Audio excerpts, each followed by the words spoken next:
السلام علیکم ورحمۃ اللہ وبرکاتہ۔ آپ دیکھ رہے ہیں میرا یوٹیوب چینل قاری محمد ایوب خان، اور آج کا سوال بڑا اہم ہے۔ یہ بھی ایک امام مساجد کے متعلقہ ایک سوال ہے۔ بڑا زبردست یہ سوال ہے، آپ ضرور سنیں اور پھر دیکھیں کہ کہیں ہم کوئی غلطی تو نہیں کر رہے۔ سوال یہ ہے کہ ایک امام مسجد نے نماز عشاء کی چوتھی رکعت میں یا تیسری رکعت میں سورۃ فاتحہ کی ایک آیت بلند آواز سے پڑھی اور باقی آہستہ پڑھ لی، تو کیا سجدہ سہو واجب ہوگا یا نہیں؟ بڑا اہم سوال ہے۔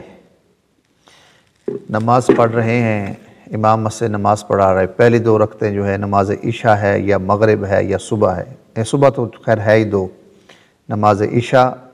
یا نماز اب کہہ دیں مغرب۔ پہلی دو رکعتیں تو بلند آواز میں پڑھی جاتی ہیں، جہری نماز ہوتی ہے کیونکہ،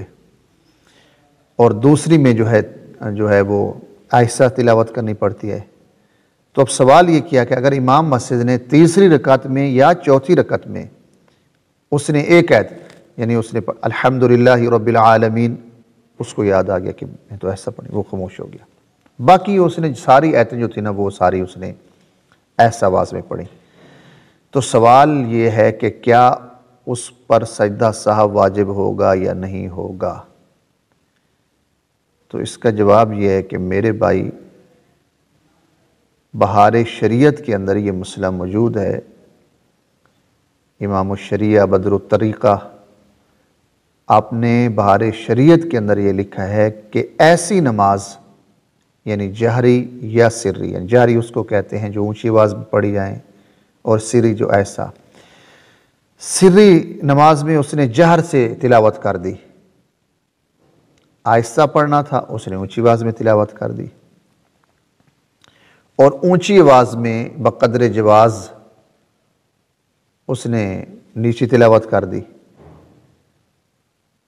تو ان دونوں صورتوں میں سجدہ سہو جو ہے وہ واجب ہو گیا۔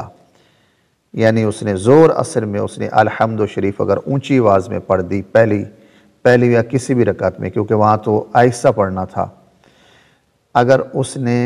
اونچی آواز میں سورۃ فاتحہ کی ایک آیت اگر پڑھ دی تو سجدہ سہو واجب ہو گیا۔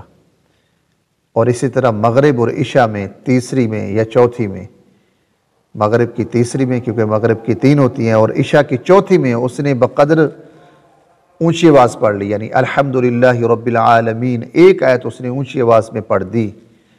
تو بھی اس پر سجدہ سہو جو ہے یہ واجب ہو جائے گا۔ دوسرے نمبر پہ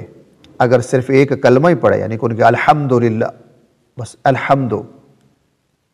اتنا ہی پڑھا یا للہ ہی پڑھ لیا، تو بھی آپ فرماتے پھر اس پہ سجدہ سہو جو ہے یہ واجب نہیں ہوگا۔ لہذا سوال یہ ہے کہ ایسی نمازیں جن میں تلاوت جو ہے نا قرات آہستہ کی جاتی ہے اس میں اونچی ہو گئی، اور ایسی نمازیں جس میں تلاوت اونچی کرنی تھی اس میں آہستہ ہو گئی، تو پھر آپ فرماتے ہیں کہ اس پہ سجدہ سہو جو ہے یہ لازم آ جائے گا۔ دعا ہے اللہ تعالی ہمیں عمل کی توفیق عطا فرمائے۔